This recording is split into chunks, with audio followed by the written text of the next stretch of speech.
আমাদের মাঝে উপস্থিত হয়েছেন আমাদের বিশিষ্ট দানবীর এ অঞ্চলের অভিভাবক আলহাজ জালাল জোয়াদ্দার সাহেব। আমি মোহতারামকে স্টেজে আসার জন্য আহ্বান করছি।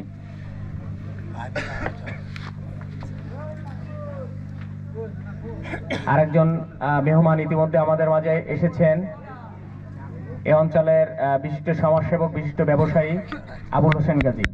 আমরা মেহমানবৃন্দকে মোবারকবাদ জানাচ্ছি। সম্মানিত উপস্থিতি,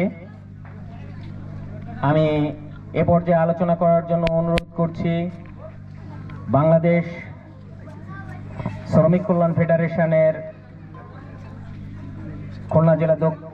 খুলনা জেলা শাখার সম্মানিত সহসভাপতি, সাবেক উপজেলা ভাইস চেয়ারম্যান, আমাদের